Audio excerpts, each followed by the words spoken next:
dokumentasi kowe aja. Oh iya, sip. Nanti biar dia diunggah di webnya Perumda. Ya.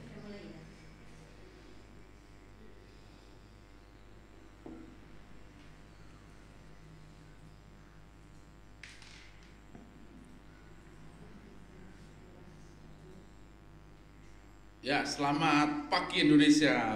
Gimana Mas? Selamat malam? Selalu pagi ya. Oh. Enggak boleh malam kita ini.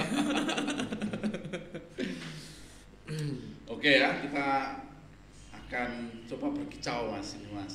Siap. Baik, tapi kan semua ini baik-baik toh? Oh, alhamdulillah baik. Sehat ya. Sehat, harus sehat itu. Yang penting sehat badan, sehat hati, sehat pikiran. Oh, aman semua sudah itu. Masih juga ngajar? Kenapa? Masih juga ngajar di Stikip? Sementara saya tidak di sana dulu. Oh. Untuk sementara, jadi biar fokus di tugas yang utama lah, Cak. Ya.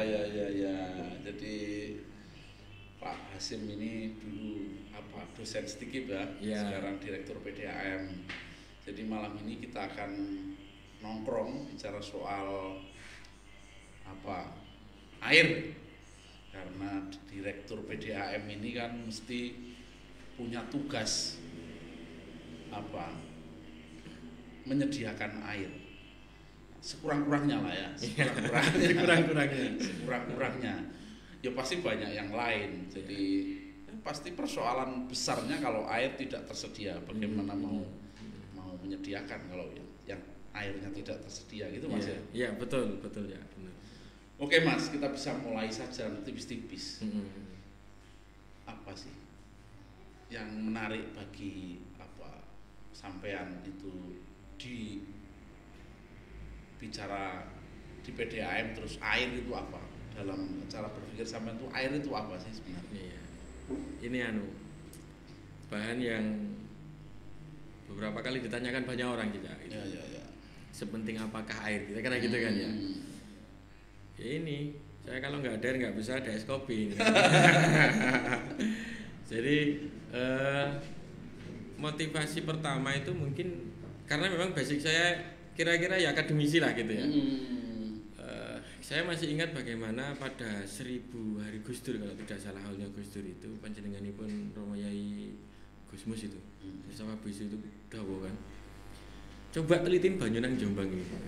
Kok wakeh tokoh-tokoh besar yang lahir di Jombang, baik skala nasional maupun internasional. Saya mikir itu ya. Apa sih Gusmus kok dawuh kayak gitu kan. Dan apa istimewanya air di Jombang? Wah, tapi kemudian hanya lewat aja gitu lah ya, lewat aja gitu. Lewat aja, kalau ada nanti tema selanjutnya lah. Ya. Kemudian ada sebuah kesempatan kok saya ini dilalah tulinan banyu kan gitu. Banyunan Jombang. Tapi kemudian ini yang harus dipahami air yang kemudian kami kelola ini bukan air pengairan sawah, pengairan tentang sungai, bukan, tetapi khusus pelayanan di air bersih, air minum. Nah, kenapa kok sebegitu penting? Karena saya pikir kalau 80% aja tubuh kita ini unsur penyusunnya adalah air, berarti ya air itu menjadi hal utama yang harus kita jaga. Ngomong banyak hal sejak dulu bagaimana PDAM itu menjadi akronim perusahaan daerah air mandi dan sebagainya. Ini tantangan bagi saya, maksudnya daerah air mandi ya. Ini tantangan karenanya itu kami benar-benar berproses, alhamdulillah sampai kepada standar kementerian sehingga air kami ini sudah air bersih layak minum. Ini perlu dicatat. Air bersih layak minum karena banyak perusahaan-perusahaan air bersih itu mereka menyebutnya juga PDAM sama. Tetapi yang dijual air bersih. Nah, tantangan di Jombang ini adalah menghadirkan air bersih layak minum sebagaimana yang tadi. Jadi sekarang di keran itu sudah bisa diminum? Sudah bisa diminum. Sudah bisa diminum. Itu dicek kualitasnya juga periodik setiap 3 bulan sekali. Oh gitu. Dan itu kalau dulu kan ada ini hitam-hitam itu. Iya. Terus sekarang nggak ada. Saya nggak pakai sekarang. Dulu tiap hari persoalan gitu. Iya. Berangkat dari itu mungkin Cak, dari bahwa hitam-hitam yang seperti itu macam-macam ya memang saya nggak ngomongin dulu lah ya intinya. Tapi masih ada? Oh insya Allah nggak ada sekarang, ya nggak ada. Jadi beberapa pembaruan teknologi, beberapa alat yang kami gunakan, kami aplikasikan karena tanggung jawab kami itu satu. Kami ini mungkin ada pelurusan sedikit, bukan pelurusan sih, agak bukan PDAM sekarang. Perumdam. Ya, kalau PDAM itu kan perusahaan daerah. Ya. Nah, sekarang levelnya naik lagi jadi perusahaan umum daerah. Jadi perumdam. Ini se-Indonesia yang perumdam dari sekian banyak ya masih kira-kira 65% lah yang mampu sampai ke perusahaan umum. Nah, tanggung jawab saya ini adalah bagaimana perumdam itu air itu ya layak minum itu dengan standarisasi Kemenkes itu. Oke. Jadi masih sebenarnya urusannya apa? Kalau kita bagi 3 ya, air tanah domestik ya, industri dan pengairan, dan apa namanya?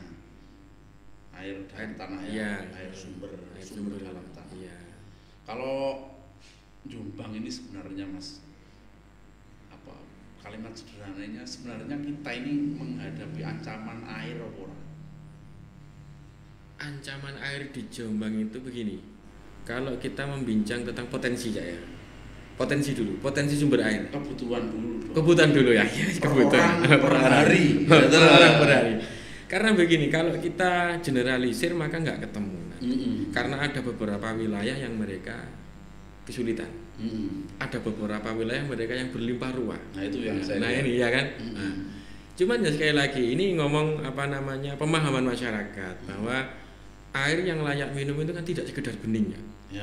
Nah ini jadi tantangan. Kalau kita yang membincang tentang bahwa ketersediaan air di Jombang ini sesuai dengan pertumbuhan penduduk, kita ngomong air saja cukup.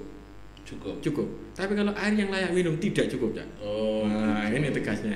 Tapi saya baca itu 2029-2030 kita menghadapi beberapa kecamatan menghadapi krisis air. Krisis serius. Ya krisis serius betul. Itu ya bukan apa ya? Saya pikir sudah bukan sebuah analisa yang tidak masuk akal karena masuk akal sekali. Contohlah bagaimana kemudian kita sekarang ini kalau dihubungkan menjadi agak luas ini nggak apa-apa aja ya. Memang kita bicara masih gitu di sini aja. Persoalan. Iya. Bagaimana kemudian sekarang banjir kok begitu gampang datang banjir? Nah, tuh. Ya sederhana orang ngomong, ya musim hujan banjir ya mesti air, tapi nggak gitu konsepnya, nggak gitu. Ya saya nggak setuju begitu. Iya. Tapi ya iso ngomong ngono. Iya. Karena satu, kalau kemudian penyangga yang di atas itu sudah tidak ada, apa penyangga di atas? Ini pit-pitannya udah habis, ngomong apa lagi? Kita nggak bisa. Jadi langsung morot. Iya, contoh aja. Kami ini dulu ada sumber besar yang kapasitasnya itu diawali dari 120 liter per detik. Bayangin ya, 120 liter per detik. Zaman Belanda itu dari sumber ngampungan, sumber umbalan namanya. Itu 120 liter per detik itu tercatat pada tahun 2002 itu sudah menurun menjadi 87 liter per detik. Loh, sudah lumayan biasa. 2009 lumayan mengerikan. Iya. 2009 ya. Setelah habisnya Jati dan sebagainya di atas itu 40 liter per detik. Waduh. Sekarang ya nggak bisa saya ambil. Sekarang nggak bisa diambil. Itu sumber di kampungan itu ya. Jadi memang kampungan sudah nggak bisa ya. Ya kalau airnya masih keluar, cuma nggak nututi sudah. Udah nggak mampu mendorong. Berarti sekarang ambil di mana saja sih? Ngampungan, Jarak, Ngampungan, kemudian Berantas itu yang kami olah ya Berantas. Dan Berantas pun sekarang begini. Jadi di Berantas itu kan dikelola BPWS ya. Ini makanya kalau Cak Asim tadi menyampaikan 2029 30 betul sekali karena BPWS itu sekarang sudah membatasi pengambilan air sungai, air permukaan. BPWS itu melarang bagi mereka industri dan sebagainya yang mengambil air 2 musim. Istilah mereka itu musim kering dan musim basah. Musim basah kira-kira kayak gini lah penghujan gitu. Jadi banyak perusahaan yang hanya diperbolehkan ngambil Berantas kalau musim penghujan. Karena hitungan mereka sudah defisit air ini. Itu dijual ke perusahaan lain atau sudah dengan perusahaan yang harus kenapa defisit dong? Dari dalam konsep air kan sampai ke laut gitu. Nah mestinya begitu. Mestinya begitu. Tapi tahun 2021 saya itu diundang di Madiun membincang dalam skala nasional kebutuhan Berantas dan Bengawan Solo. pengaman tengah lah kami ini Jombang itu. Ternyata memang kalau dihitung berdasarkan kebutuhan pertanian, peternakan terutama yang di daerah pinggir-pinggir sungai itu, bantaran itu, memang kalau eksploitasinya ugal-ugalan habis. Dan ini terjadi ya. Kami ini punya intake ya. Intake itu berarti suatu alat yang dia masuk ke dalam sungai untuk mengambil sumber, ya kan? Intake ini sebelum saya tempatnya jauh di pinggiran gitu, ada posisi naik turun otomatis. Jadi dibuatkan skala otomatis, kalau airnya meluap dia naik dan turun. Sekarang intake ini sudah bergeser 5 meter ke tengah. Penurunannya luar biasa. Luar biasa, berantas. Iya, berantas termasuk Bengawan Solo juga. Itu apa? Dipakai apa? Kalau dibatasi itu berarti ada asumsi nggak boleh dipakai, itu memang dipakai apa? Ya diambil begitu saja. Pokoknya pengambilan. Dipakai itu dalam arti diambil. Eksploitasi lah ya, diambil dalam bentuk apapun, entah diolah kembali atau apapun. Diambil tangki untuk ya, tapi yang menarik begini. Kalau membincang ini betul jenengan. Kalau kemudian kita ngomong bahwa air itu kan mengalir terus dari hulu ke hilir, ya kan, sampai ke laut, muter lagi nggak akan habis. Mestinya cukup. Iya, kalau melihat pertumbuhan penduduk dan kebutuhan mestinya cukup. Tetapi ingat, resource yang menahan air, Cak. Ya, saya sih kan nggak lihat ya. Orang hidupi gitu terus habis. Iya. Gak masuk akal kayaknya gitu kan. Gak masuk akal. Sampai berantas. Tapi saya setuju ada fungsi. Mungkin kita mikir kalau jadi fungsi energi gitu masing-masing kabupaten kan lumayan lah ya. Tapi kita sedang bicara air aja, nggak usah bicara yang lain. Nanti aja itu. Jadi apa? Kemudian kita mau bilang apa nih kalau misalnya nanti itu, atau sekarang sebenarnya kita juga ada beberapa kecamatan yang nampak sekali air, jadi ada persoalan air. Ini persoalannya apa? Tata kelola air atau apa ini? Kalau misalnya Bareng itu kan juga nggak terlalu jauh kan dari Hulu, itu kan ada beberapa yang sudah persoalan kan, apalagi Ploso, apalagi Kapuk. Gimana? Bareng itu memang berada di hulu ya, hulu sumber. Tapi di hulu sendiri pun mereka kesulitan dapat air. Terus gimana itu? Nah, ini yang harus kita pelan-pelan membincangin, karena berbicara tentang pengelolaan ini kan sudah makro dan sudah kita bicara makro, sudah mikro, sudah mikro. Yang terpenting itu paradigma berpikir dulu ya. Ini yang penting. Karena begini, sebanyak apapun air, ya toh, sebanyak apapun air, kalau ngambilnya nggak diatur, habis ya. Gitu ya. Iya. Tata kelola air. Ya, kita bilang tata kelola air. Tapi ini ngomongnya sama Pak Direktur. Pak Direktur kayaknya nyambung lah. Ini yang lain gimana ini? Masa Pak Direktur cuma duduk-duduk ini nggak disampaikan? Iya. Jadi contoh saja lah, Cak. Di salah satu tempat, saya tidak menyebutkan ya, salah satu tempat di Jombang inilah, mereka ini punya resource air yang luar biasa. Tetapi karena non sewu kita membincang habit lagi kan. Kalau perilaku diulang-ulang jadi habit, kemudian jadi budaya, susah. Ngambil air langsung dari sumber, tidak ada kontrol, 24 jam mengalir melimpah ruah. Si kamar mandi terus. Ya, nggak uman temannya ini, nggak uman, nah nggak bisa. Dusun bawahnya kurang. Nah, bagaimana kemudian kalau kita agak-agak menyinggung permasalahan Pamsima semacam ini, dikelola desa sendiri kok sampai rugi, sampai ada yang sana kok nggak keduman dan sebagainya. Ya ini tadi tata kelola airnya. Tetapi sebelum ngomong tata kelola, kita harus menata mindset kita bahwa air itu tidak boleh disia-siakan. Jadi tidak bisa kita kemudian udahlah wong banyu dijebuk balik menang tanah kok dadi udan dadi banyu, tidak seperti itu ya. Ya, tapi ini kerja tak kayak gitu sampai kayak wes iso gitu, analisis sudah iso, tapi ini jangan-jangan duduk aja ini yang ada yang sudah beres sejak jadi direktur. Oh ada ya? Ada. Sebung sidik ini. Bareng aja ya. Bareng dulu. Karangan itu tidak tersentuh air. Nah itu ya kan. Karangan ini rame, tidak tersentuh air, ngobrol. Ya sekali lagi ini kembali kepada betul bahwa air itu bukan, sebenarnya kami ini posisinya kan perusahaan daerah ya. Apa yang didapat kami ini bukan untuk kami, tapi kembali kepada pembangunan daerah. Karena kami wajib setor loh, Cak. Setor PAD yang ditarget. Kayak bangun jalan, kayak macam-macam urusan daerah lah itu ya. Belum lagi pajak-pajak dan semuanya. Nah, ketika air itu kemudian kita memahaminya bahwa iki banyuku, kalau dijupuk sapa-sapa nek kowe njuk kene bare. Ya akhirnya ruwet. Gusti Allah. Iya. Tambah repot Pak. Contoh di Karangan. Karangan dulu tidak teraliri. Alhamdulillah ketika tata kelolanya benar, pemahaman masyarakat benar, kami ketemu dengan Bu Lurah. Kami ngobrol dengan unsur-unsur Muspika kecamatan, ngobrol bareng beberapa kali, akhirnya muncul pemahaman sama bahwa air ini harus ditata. Gitu. Cukup sekarang ya. Yang dulu tidak pernah cukup ya. Iku ya, cukup ngene Pandan Sili itu atasnya atau bawahnya? Atasnya Pandan Sili. Oh, atasnya masih jauh ya. Itu cukup. Jadi itu yang satu yang di Jarak. Yang di daerah utara ini ada satu wilayah ada air tapi nggak bisa diminum. Airnya itu asin, kena apa kapur ya, masih Fe-nya tinggi, iya Ca-nya tinggi, kemudian zinc-nya tinggi. Udah jangankan diminum ya. Lele itu kan predator ya. Saya menyaksikan sendiri. Lele itu kalau ditaruh di air itu nggak sampai 3 jam mati. Wah, luar biasa. Sakarmut gak urip tak. Alhamdulillah dari teknologi yang diciptakan kami teman-teman di Perumdam, eksplorasi macam-macam semua kemana-mana berhasil. Keluarannya layak minum. Layak minum. Masal itu sekarang. Masal. Jadi produksi yang sudah dipakai untuk itu satu kampung atau satu kecamatan. Iya, itu bukan satu kampung sih, masih katakan satu area gitu. Satu area cuman di sana sekitar ada 150-an orang. Satu dusun. Iya, satu dusun kecil ini. Kecil. Yang di sana debitnya sekitar per 3 liter per detik. Banyak 3 liter per detik. Disebutkan meskipun begitu KR juga penting untuk gitu ya.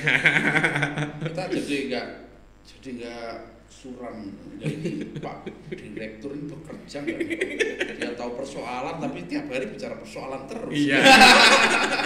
Malah nemu persoalan gitu. Saya kira kan banyak juga yang kita tahu, misalnya ruwetnya tata kelola air itu dalam konsep kesadaran teknis misalnya atau pengetahuan lah ya. Mungkin orang bisa sadar tapi pengetahuan caranya gak ngerti kan bingung. Betul. Salah satu contoh yang soal air yang dialirkan ke bak jeding 24 jam itu kalau dikasih keran penyimpanannya nggak diatur sedemikian gaya pengetahuan teknologinya. Ya bocor kan, alasannya orang-orang sana kan ya pecah Mas. Itu kan saya kira itu kan pelan-pelan harus dikerjakan. Jadi transfer pengetahuannya harus sampai. Jadi nanti kalau dilihatnya persoalan semua kan, wah ini kayak ada kerja ini. Ini contoh Mas, contoh Cak Sim, bahwa sebenarnya yang kami ini karena memang berdampingan dengan program PAMSIMAS ya, atau HIPAM, supaya tidak tidak saling menyalahkan gitu kan ya. Kami membantu HIPAM. Wonosalam itu ada beberapa, saya tidak sebutkan ya enggak apa-apa ya. Ada atau disebutkan aja ya. Bisa ya. Di Wonosalam itu ada 2 kelompok yang kami dampingi. Kami ajari ngelola, kami ajari nyambung, kami ajari elevasi itu bagaimana sih, teknologi itu bagaimana supaya pipa nggak pecah dikasih apa, dan kami suplai. Bayar boten. Jarak nggak? Belum. Jarak belum. Jarak dekat loh itu. Jarak dekat. Ya tinggal begini sebenarnya. Komunikasi. Kadang-kadang itu masyarakat itu memandang aku HIPAM beda Perumdam atau masyarakat masih membunyikan PDAM gitu ya. Terus urusannya beda, enggak apa-apa. Toh kami ini untuk kembali ke daerah sama-sama sebenarnya. Cita-cita baik Perumdam ataupun HIPAM itu sama, memenuhi kebutuhan akses air minum. Dan gitu, kalau airnya dibuang begitu itu eman. Dan citra kita untuk menghadirkan orang-orang terpelajar itu kan ya nggak keren lah, nggak jadi. Ngomong konservasi itu bongkar itu kadang-kadang ini orang tiap hari mengalami kesulitan tapi nggak diselesaikan. Orang terpelajar model apa gitu ceritanya ya. Nah berarti jarak itu dulu kan kita cerita.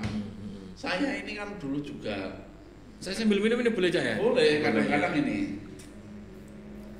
Saking banyak lihat soal itu dijubui tok banyune nggak ono aspek positifnya, misalnya imbal baliknya ke rakyat sekitaran gitu ya. Tutuk ya lah wis. Nah, ini yang menarik ya. Ini yang selalu dari awal tadi saya katakan pelan-pelan. Jadi kita tidak membuat tata kelola dulu gitu kan, tapi pemahaman dulu. Bener Cak jenengan itu Cak, bahwa iki banyak Gusti Allah ngene nanggon kok mau jupuk iku piye nah gitu ya. Sebenarnya sama gitu loh. Bahwa kalau mereka kami dikatakan sebagai tidak memberi kontribusi secara langsung, itu saya tidak mau. Karena sekarang sudah pasti ada perubahan. Iya, karena kami bayar pajak ya. Ya. Pajaknya tinggi. Pajak itu selain daerah kita kena pajak air, ya kan? Kena pajak air per liternya ada, kemudian kita belum kena ke PJT yang mengelola kali itu, sungai di Jarak itu. Jadi Jarak ini mestinya ini ya kita pahami bahwa sungai-sungai yang ada di setiap wilayah di Indonesia ini kan meskipun kita ketempatan sungai, tetapi kan miliknya pemerintah, ya. Yang mereka ada unit ini yang mengelola. Dan kami ini kontribusinya begini, saya selalu menyampaikan di tempat-tempat sumber kami menawarkan konservasi, bibit dari kami, kegiatan dari kami. Bahkan kami menyampaikan kalau ada kegiatan desa semacam bersih desa macam-macam yang sifatnya membangun baik itu sosiokultur, gitu. Kami siap membantu. Dulu ya sejarah PDAM itu ya.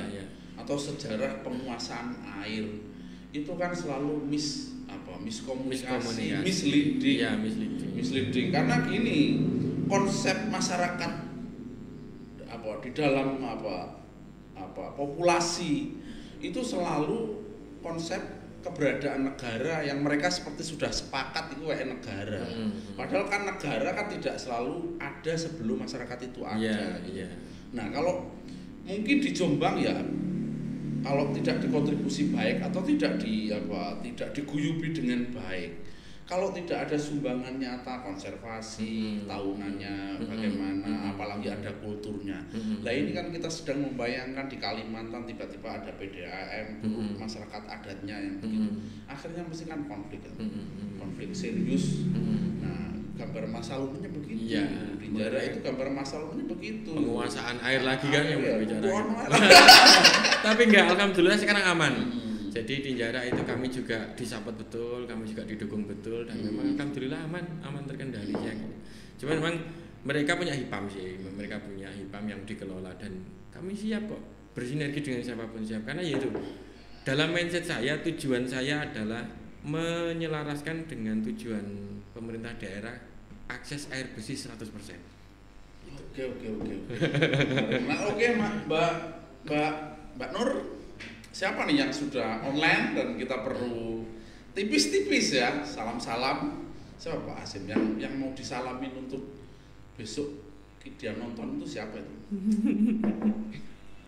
Siapa ya? Banyak sih sebenarnya tadi yang nanya-nanya itu. Ini channelnya siapa gitu Pak Dir? Oh ini channelnya sahabat saya gitu. KR itu apa? Kereta rakyat kayaknya. Ternyata bukan, ternyata kicau rakyat. Oke.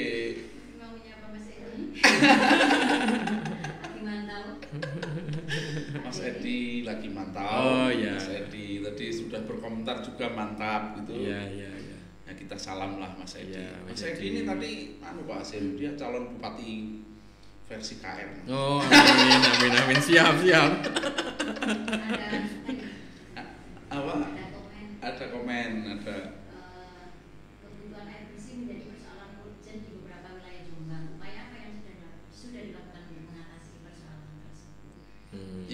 Ya tadi air bersih memang urgen. Bahkan saking urgennya seharusnya semua kita juga sudah aware, sudah mengerti ini akan jadi soal laten. Betul. Soal sangat serius. Saya ingin bilang juga gini, di samping analisis sosial kita mungkin masih tipis-tipis ya, masih tipis-tipis itu masih bagaimana tata kelola, membenahi, kemudian menyadarkan orang menjadi lebih efisien atau fungsional. Itu dalam periode pendek iya, tapi dalam jangka panjang kita mesti mikir bagaimana perusahaan okupasi ya atau penguasaan air di dalam konsep swasta yang swastanisasi ini jebakan atau baik atau tidak dalam konsep jebakan swastanisasi menjadi sangat harus membeli kira-kira. Nah, apa nanti jangan-jangan air kita yang baik ini gitu seperti sawit kan, di luar negeri air murah gitu kan, air di luar negeri air harganya mahal, di sini dulu nggak pernah beli dijual ke luar negeri. Wah ini masalah toh, ya, masalah kita nggak dapat air. Nah itu persoalan-persoalan yang bersifat tapi saya setuju dengan komentator, ya ini serius, ini urgent. Cuma kita belum ke situ lah, ya, tipis-tipis ya. Tipis-tipis. Jadi memang ya, yang perlu diluruskan bahwa permasalahan air itu kita sudah harus melepaskan frame thinking kita tentang penguasaan. Jangan bicara penguasaan sudah. Ini kan sebenarnya kenapa ada Perumdam atau perusahaan umum daerah ya dalam kerangka pemenuhan 100%. Das berantas itu sama juga. Sama fungsinya sama. Jadi untuk memenuhi skala 100% itu ada HIPAM, ada PAMSIMAS, ada Perumdam yang dijalan bersama-sama gitu dengan pola masing-masing. Kalau kecurigaannya publik misalnya begini, ngelewar sidik tapi tidak masalah lah. Ya, boleh. Air ini kan debutnya banyak dipakai untuk perusahaan, bener. Misalnya kayak gitu itu kan sudah tidak kita bicara ruang publik yang mesti diselamatkan itu apa artinya yang segitu? Perusahaannya seperti apa ini ya? Misalnya kita industri. Nah ini juga yang menjadi masalah. Aku kok sampe lokno senengane golek masalah gak nyebut gawe gitu. Jadi gini Cak, saya ini sedang. Kalau saya sih senangnya begini Mas, orang yang tahu masalah itu untung kita 60%. Jangan-jangan nggak tahu masalahnya memang nggak tahu apa-apa. Kalau sampai tahu masalah kok kita nggak tahu case-nya kan ya lucu. Kayak nggak kerja. Industri menjadi masalah.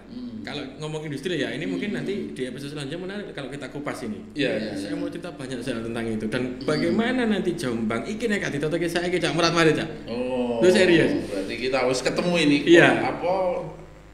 Apa model judul tipis-tipisnya ketemu lah. Iya. Yang jenengan tawarkan tadi contoh ya.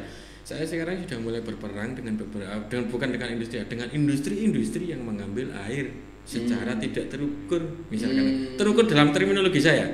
Jadi ini tidak bisa dipahami publik, tidak terukur seperti sakarpe gitu ya. Semua pasti punya aturan masing-masing. Semua merasa punya aturan, punya dasar. Semua sudah merasa ini regulasinya sudah saya turuti begitu.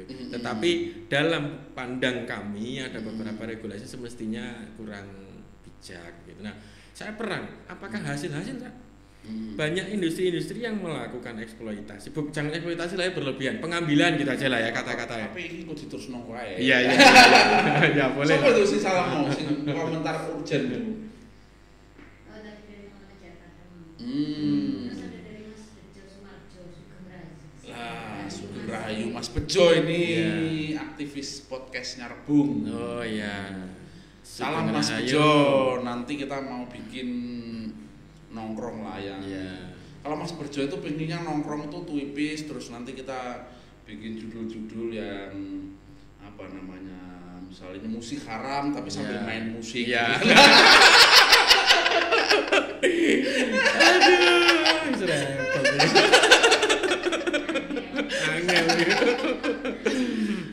Mas Edi, Mas Bejo dan teman-teman JR Kadem jaringan radio komunitas untuk demokrasi dan Mas Edi, Mas Denny ya. Saya kira itu Pak, siapa temennya yang mau disebut? Ini ada tadi yang komentar Ayla itu mahasiswa Unwaha, aktivis sosial juga sih, macam-macam gitu, sering komentarin segala hal lah. Pokoknya tahu banyak hal. Salam Mbak Ila ya, moga-moga nanti mendengarkan dan melihat gitu. Terus ada lagi yang dari Lombok, Mas Putut, terima kasih sudah ikut WA saya juga, menyampaikan dan sempat melihat katanya tadi. Ya. Oke, jadi kita akan bikin kesimpulan tipis-tipis lah. Siap. Kesimpulan tipis-tipis itu tadi itu kan kita masih bicara soal on the track kita sedang mengatasi soal tata kelola lah ya. Supaya mungkin dalam jangka yang nggak terlalu panjang ada logika-logika meskipun yang laten masih ada tantangan serius. Iya, tantangan seriusnya pertama yaitu bahwa kita harus meninggalkan pemikiran aspek kepenguasaan air. Satu. bahwa pendistribusian air itu harus diatur dengan baik dengan organisasi apapun dalam bentuk apapun sehingga nanti cukup. Karena kalau kita tidak mengatur itu tidak akan cukup. Yang kedua bahwa sumber daya yang ada di daerah ini harus kembali ke daerah lagi. Jangan sampai dijajah. Jangan sampai kita itu menjadi orang asing di negara sendiri. Ini kan lucu nanti begitu kan. Jangan sampai air itu dijual ke luar negeri. Iya. Nanti di packingnya dikirim kemana-mana nanti. Iya. Termasuk salah satunya bahwa membincang air sangat lekat hubungannya dengan membincang source-nya. Kalau sekarang sudah terjadi penurunan sumur dalam dimanapun mereka yang punya sumur dalam, permukaannya turun, aquifernya turun, itu berarti ada pertanda buruk yang harus kita segera atasi. Apa? Ya mari bareng-bareng mikir piye carane semisal kalau kita tidak bisa mengembalikan 100%, paling tidak mempertahankan yang sekarang jangan sampai habis. Nah, itu kira-kira menata hulu ya. Menata apa? Menata hulu ya. Iya, menata hulu. Ya. Menata hulu itu serius saya kira. Begitu Pak Hasim, saya matur suwun. Sesama Hasimnya ini. Jadi kita terima kasih dan cukup. Assalamualaikum warahmatullahi wabarakatuh. Waalaikumsalam warahmatullahi wabarakatuh.